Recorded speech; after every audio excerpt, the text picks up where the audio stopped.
Bienvenue dans le podcast Just Choose. Je suis Mélanie Sevin. Je t'invite dans un espace de possibilités. Et si tout commençait par un choix? Just Choose. Bonjour, bonjour, bonjour.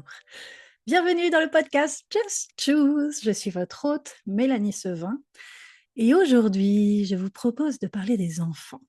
Combien d'entre vous avez de l'aisance dans certains domaines dans votre vie? Et parfois, avec les enfants, c'est un peu comme si vous étiez pris dans une tornade et vous étiez plus trop vous-même. Vous perdez de la clarté, ou vous pouvez avoir vos outils, être en conscience, être présent, mais lorsque ça concerne vos enfants, il n'y a plus personne. Donc aujourd'hui, ça va être un petit peu comme si je vous donnais les outils du kit de survie avec vos enfants.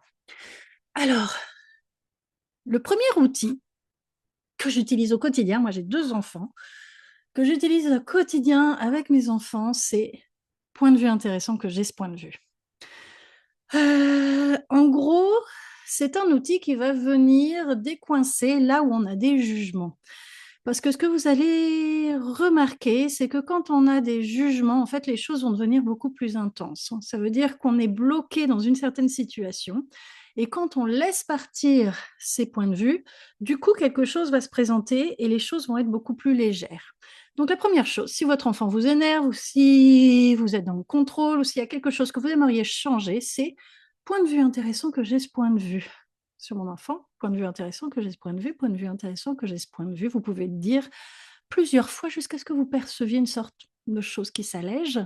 Vous pouvez dire point de vue intéressant qu'il est ce point de vue parce qu'on est dans une relation, donc forcément, souvent, les points de vue se répondent. Ça veut dire que si votre enfant a le point de vue, vous allez vous énerver, il y a de grandes chances que vous vous énerviez parce que vous allez capter leur point de vue. Point de vue intéressant qu'il ait ce point de vue, point de vue intéressant qu'il ait ce point de vue, point de vue intéressant qu'il ait ce point de vue, ou qu'elle ait ce point de vue évidemment.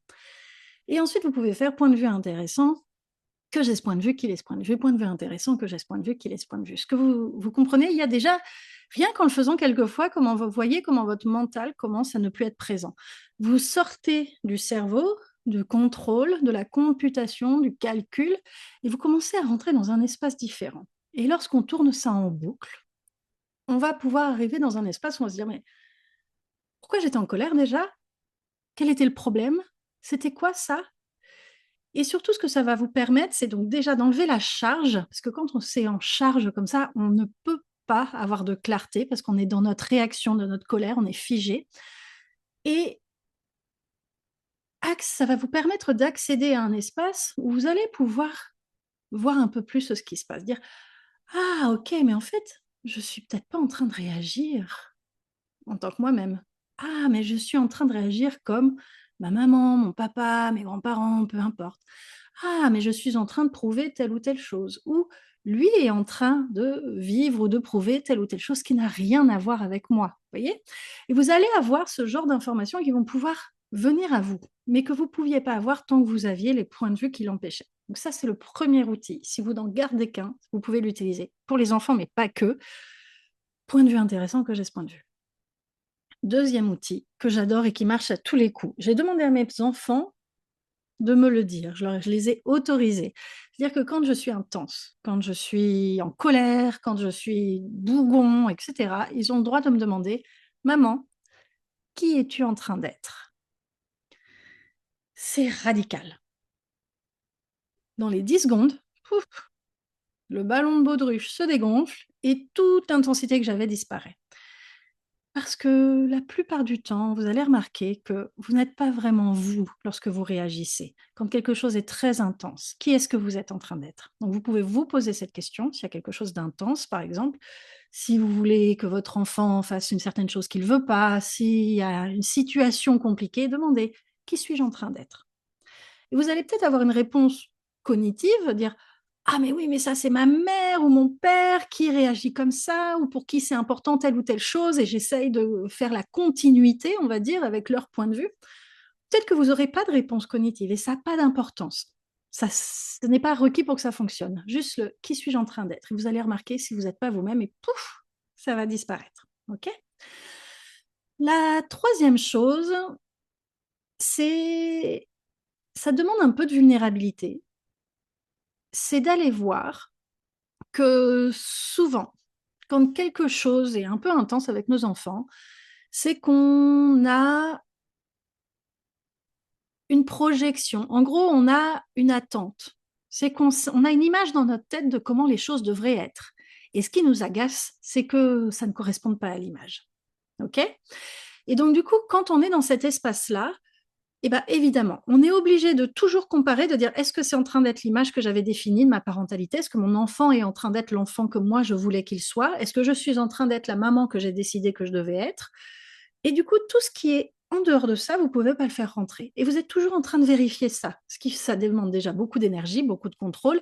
Vous n'êtes jamais vous-même et vous ne permettez pas à votre enfant d'être lui-même ou elle-même. Parce que du coup, vous êtes en train de lui projeter quelque chose, de lui dire, regarde, ça c'est ton costume, tu dois être ça, si tu n'es pas ça, tu as un problème en gros. Et vous savez quoi, nos enfants, ils captent tout ce qu'on a dans notre tête. Et ils sont très, très, très, très, très, très, très, très, très, très, très, très forts pour entendre tout ce qu'on a dans notre tête et pour s'y opposer. Si on a la projection que notre enfant doit avoir un certain comportement, il y a de fortes chances qu'il fasse l'inverse parce qu'ils l'entendent et que c'est presque naturel pour eux, en fait. C'est juste que, ah, tiens, tu as cette projection, du coup, je l'entends, je vais y répondre en faisant exactement l'inverse de ce que tu demandes. Donc, vous savez comment on peut faire? Vous pouvez retourner au premier outil qui était point de vue intéressant que j'ai ce point de vue. Point de vue intéressant que j'ai ce point de vue. Point de vue intéressant que j'ai ce point de vue, que mon enfant devrait être comme ceci, que mon enfant devrait faire cela. Et évidemment, on va tous souhaiter, on a tous entre guillemets, je pense, la projection que notre enfant soit heureux. On souhaite que notre enfant soit heureux. On souhaite qu'ils aient une vie chouette. Mais si ça devient une attente et une projection, vous ne leur laissez plus la possibilité de choisir autre chose. Et vous, regardez dans votre vie. Êtes-vous heureux ou est-ce que vous ne l'êtes pas? Si vous l'êtes, est-ce que vous l'avez tout le temps été? Et est-ce que votre chemin a pu passer par moments par des moments plus difficiles? Et si vous aviez l'injonction de toujours être heureux, est-ce que vraiment c'est quelque chose qui vous a aidé à l'être? Ou si vous aviez plutôt quelqu'un qui vous disait: «Tu sais quoi? Je te soutiens quoi que tu choisisses. Je te donnerai les outils ou je serai là pour toi, je t'accompagne et quoi que tu choisisses, je suis là. Et ça ressemblera pas toujours à ce que tu attends et ça ressemblera pas toujours à ce que j'attends». Mmh. Voyez? Et si les élever des enfants, c'était pas forcément les élever comme une plante avec qui on va leur planter un tuteur à côté et ils doivent suivre le tuteur. Ils sont obligés de prendre la forme qu'on leur oblige de prendre. Combien d'entre vous, c'est comme ça que vous avez été élevés? Et au final, est-ce que vous avez suivi le tuteur? Est-ce que vous ressemblez à ce que vos parents vouliez que vous ressembliez? Ou est-ce que vous vous êtes opposé à ça? Ou est-ce que vous avez dû prouver que vous étiez pas ça? Est-ce que vous avez dû vous ça a été douloureux, vous désolidariser des attentes de vos parents, soit en y résistant, soit en cherchant continuellement leur approbation? Est-ce que ça a marché? Alors est-ce que vous pourriez proposer autre chose à vos enfants? Et si avoir des enfants, c'était pas les élever de la bonne manière, mais plutôt les élever à partir d'un espace où ils apprennent à choisir? Et à voir que chaque choix crée quelque chose. Si je choisis ça, voilà ce qui va se créer dans mon monde. Si je choisis ça, voilà ce qui va se créer dans mon monde. Et je peux rechoisir derrière. Et encore et encore et encore. Est-ce que vous élevez des enfants pour qu'ils deviennent des adultes compétents, libres, conscients, dans le sens où ils sont conscients de ce qu'ils créent, ils sont plus dans leur réaction? Ou est-ce que vous souhaitez créer des enfants, des futurs adultes, dépendants du regard des autres, dépendants du jugement, et qui vont valider ce que vous avez décidé que vous aviez besoin qu'il soit validé? Qu'est-ce qui est le plus léger en fait? Qu'est-ce qui est le plus fun? Alors c'est sûr que en tant que parents, ça nous emmène dans un espace qui a pas beaucoup été exploré. C'est les laisser choisir.